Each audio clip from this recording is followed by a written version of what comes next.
ये कहानी है गांव की, एक शांत गांव की, एक पाक जगह की। और वहां हुई इंसानियत की लाश की। आखिर तक सुनिए, लाइक जरूर करिए और शेयर जरूर करिए, ताकि हर जगह ये कहानी पहुंचे और लोगों में जागरूकता आए। बागपत जिले का एक छोटा सा गांव, गंगनौली, जहां की बड़ी मस्जिद ने उस दिन जो देखा, उसने पूरे हिंदुस्तान को हिला के रख दिया। गंगनौली बागपत से करीब 35 किलोमीटर दूर एक छोटा सा, सादा लेकिन शांत गांव। यहां की शेखों वाली बड़ी मस्जिद, गांव का दिल। मस्जिद की ऊपरी मंजिल पर एक कमरा। जब मस्जिद के अंदर कोई कमरा होता है तो उसको हुजरा कहा जाता है, जहां अक्सर मौलाना रहते हैं। वहां पे भी मौलाना इब्राहिम और उनकी पत्नी इसराना और उनकी दो बेटियां, सोफिया जो कि 5 साल की और सुमैया जो कि 2 साल की, वो रहती थी। 11 अक्टूबर 2025 दोपहर करीब 2:30 बजे कुछ बच्चियां रोज की तरह पढ़ाई के लिए मस्जिद पहुंची। लेकिन उस दिन कुछ अलग था। हुजरे का दरवाजा बंद था। आवाज लगाई लेकिन कोई जवाब नहीं आया। वो बच्चियां दूसरे रास्ते से अंदर घुसी और जो उन्होंने देखा, वो किसी भी इंसान की रूह हिला दे। हुजरे के अंदर खून बिखरा हुआ था। इसराना बेसुध हालत में पड़ी थी। चारपाई पर उसकी दो बेटियां भीगी आंखों से अब खामोश थी। बच्चियों की जो देखने आई थी, जोर से चीखी। उस चीख ने गांव का सन्नाटा तोड़ दिया और कुछ ही मिनटों में पूरा गंगनौली मस्जिद में उमड़ पड़ा। चीखें, लोगों का शोर और फिर लाउड स्पीकर से आवाज आई, मौलाना साहब की बीवी और दो बच्चों का कत्ल हो गया है। भीड़ बढ़ती गई, अफवाहें भी बढ़ती गई। लोगों की भीड़, पुलिस की गाड़ियां, गुस्से में ग्रामीण महिलाएं चिल्लाती रही और गांव जो शांत था वो पूरी तरीके से उबल पड़ा। लाउड स्पीकर से निकली एक खबर ने आग लगा दी। मौलाना साहब की बीवी का कत्ल, वो भी मस्जिद में। देखते ही देखते ही यह खबर सोशल मीडिया तक पहुंच गई।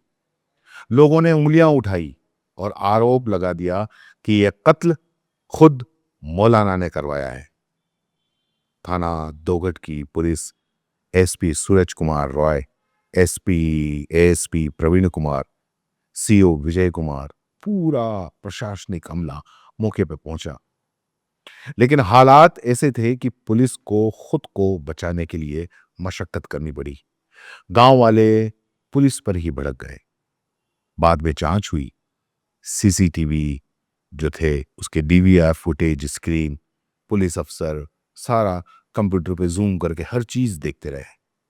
पुलिस ने जब मस्जिद का सीसीटीवी डीवीआर खंगाला तो एक बड़ी अजीब बात सामने आई। करीब 25 मिनट की रिकॉर्डिंग उसमें से गायब थी। यानी किसी ने जानबूझकर कैमरा बंद किया था और ये उसी वक्त कत्ल हुआ। पुलिस ने की जो शक की सुई थी, वो कई जगह उठी। पूरी जब तफ्तीश की गई और भी सीसीटीवी खंगाले, लोगों से पूछताछ हुई, उसके बाद में पुलिस की जो शक की सुई थी, वो दो किशोर, दो नाबालिग लड़कों पे टिक गई। एक 16 साल का, दूसरा सिर्फ 14 साल का। दोनों के घर मजदूरों के परिवार है। दोनों जो परिवार है वो मजदूरी करते हैं। दोनों मस्जिद में अक्सर आते थे, कभी पढ़ने तो कभी खेलने।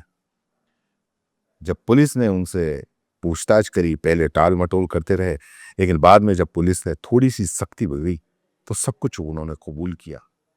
उन्होंने कबूल किया कि हाँ, कत्ल हमने किया है। मौलाना साहब हमें डांटते थे, हमसे नाराज रहते थे, हमने बदला लेने की ठान ली थी। और फिर उन्होंने वो किया जिसकी किसी ने कल्पना भी नहीं की थी। उन्होंने पहले जो सीसीटीवी कैमरे थे उनकी सप्लाई बंद की, फिर अंदर घुसे और एक बिसोली उठाई और दूसरी ओर जो था वो रसोई का चाकू उसने उठाया और कुछ ही पलों में घर की हंसी खामोशी के अंदर बदल गई। सीसीटीवी के जरिए दोनों की चेहरे, उनकी चाल और उनका झूठ सब कुछ सामने आ गया। दोनों किशोरों को पकड़ लिया गया है। मौलाना इब्राहिम पर लगे सारे आरोप मिट गए और एक निर्दोष आदमी पुलिस और तकनीकी की वजह से बच गया। गंगनौली का यह केस सिर्फ एक मर्डर नहीं है, एक सबक है। सच हमेशा बोलता है, बस सुनने वाले चाहिए। अगर उस मस्जिद में कैमरे न होते तो शायद एक मौलाना अपनी बाकी की जिंदगी जेल में बिताता। पर अब कैमरों ने सच को बोलने दिया और वो सच जिस किसने सोचा भी नहीं था, वो सच सामने आया। ये थी कहानी जो हाल ही के अंदर घटी है।